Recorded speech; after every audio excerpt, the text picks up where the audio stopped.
Hello everyone. पूरे देश में इलेक्शन का माहौल तो बन गया है, तो आज हम 5 मिनट के अंदर अंदर ये देखेंगे कि अगर कोई बंदा इलेक्शन के बाद अपना ओरिजिनल पार्टी छोड़कर दूसरे पार्टी में जाता है तो क्या होता है। हम हर रोज इस चैनल पे मिलकर 5 मिनट के अंदर अंदर यूजीसी नेट की तैयारी कर रहे हैं। तो अगर आपने अभी तक हमारा चैनल सब्सक्राइब नहीं किया है तो ज्वाइन कर लीजिए और साथ में 5 मिनट हर रोज पढ़ लेते हैं। तो इस वीडियो में हम आज डिस्कस करने वाले हैं एंटी डिफेक्शन लॉ, जो कवर होता है schedule 10 of the constitution. Anti defection law ये जो है वो नया चीज़ है, वो आया था, इंसर्ट हुआ था कॉन्स्टिट्यूशन में 52nd अमेंडमेंट, जो कि आया था ईयर 1985 में। अब 1985 से पहले आपको एक चीज़ जानना है, तब बहुत पॉलिटिकल इंस्टेबिलिटी थी, क्योंकि जो मेंबर्स थे, MLAs, MPs, state level, national level जो भी थे, ये लोग अपना पार्टी फटाफट बदलते रहते थे। तो इसकी वजह से बहुत सारा पॉलिटिकल पार्टीज के अंदर करप्शन हो रही थी।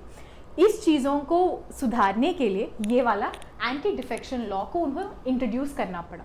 1985 से पहले कॉन्स्टिट्यूशन में पॉलिटिकल पार्टी ऐसा कोई वर्ड नहीं था, पॉलिटिकल पार्टी करके कोई रिकॉग्निशन नहीं था कॉन्स्टिट्यूशन में।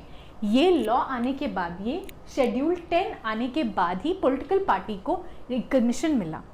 अब ये कहते हैं एंटी डिफेक्शन लॉ में एक ही चीज़ होता है, यही आपको जानना है कि अगर कोई भी बंदा जहाँ इलेक्शन के बाद अपना पॉलिटिकल पार्टी से रिजाइन कर लेता है, या अपना पॉलिटिकल पार्टी चेंज कर लेता है, या फिर ऐसा करता है कि पार्टी में ही रहता है पर पार्टी के जो भी डायरेक्शंस है उसको वो फॉलो नहीं करता है, जो कि होता है पार्टी विप होता है। अगर पार्टी विप के वो खिलाफ जाता है, ये 3 कंडीशंस में उस मेंबर को डिस्क्वालीफाई कर दिया जाएगा। बस यही चीज़ होता है। क्या होता है, एक बार फटाफट से यही याद कर लो।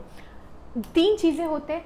अगर इलेक्शन के बाद कोई भी मेंबर, स्टेट हो या सेंट्रल हो, वो अपना रेजिग्नेशन दे देता है अपना पॉलिटिकल पार्टी से जिससे वो इलेक्ट हुआ है।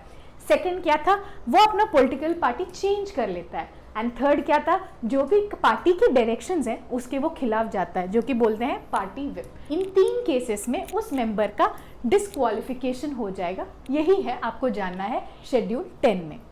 अब ये जो डिस्क्वालिफिकेशन होता है वो कौन डिसाइड करता है? Speaker of the house. अगर वो राज्यसभा है तो चेयरमैन, लोकसभा है तो स्पीकर ऑफ द हाउस। अब यहाँ पे एक केस लॉ आती है, इंपॉर्टेंट केस लॉ है, कितोहो होलोहान की केस। थोड़ा मुश्किल नाम है, कितोहो होलोहान। इसमें क्या होता है, वो कहते हैं कि अगर स्पीकर ने एक बार डिसाइड कर दिया कि आप डिस्क्वालिफाइड हो एज ए मेंबर, फिर उसके खिलाफ आप कोर्ट में नहीं जा सकते। ऐसा करके एक लाइन लिखा हुआ था शेड्यूल 10 में ही। तो तब ये सुप्रीम कोर्ट वाले कहते हैं कि हमने तो देखा बेसिक स्ट्रक्चर में जुडिशियल रिव्यू इंक्लूडेड है, कोई भी अमेंडमेंट हो वो basic structure of the constitution को वायलेट नहीं कर सकता, वो बेसिक स्ट्रक्चर के खिलाफ नहीं जा सकता। एंड ये जो लाइन उन्होंने लिखा है कि हम हाई कोर्ट या सुप्रीम कोर्ट के पास डिस्क्वालिफिकेशन को लेके नहीं जा सकते, उसको स्ट्राइक डाउन किया था कौन से केस में? कितोहो होलोहान। ठीक है, इसलिए ये इंपॉर्टेंट। अब चलिए देखते हैं कुछ क्वेश्चंस जो इस रिलेशन में आए हुए हैं प्रीवियस ईयर के पेपर्स में। फर्स्ट क्वेश्चन है, ये पूछ रहे हैं कि किसका डिसीजन फाइनल होता है, final decision regarding anti defection. अभी हमने डिस्कस किया, ये हो गया answer option A, chairman of Rajya Sabha या speaker of the Lok Sabha. But अभी हमने क्या डिस्कस किया, इसके अगेंस्ट अगर आप इनके डिसीजन से एग्रीव्ड हो, आपको ये गलत लगता है, तो हाई कोर्ट या सुप्रीम कोर्ट में आप जा सकते हो अंडर रिट पिटिशन। देखते हैं सेकंड क्वेश्चन।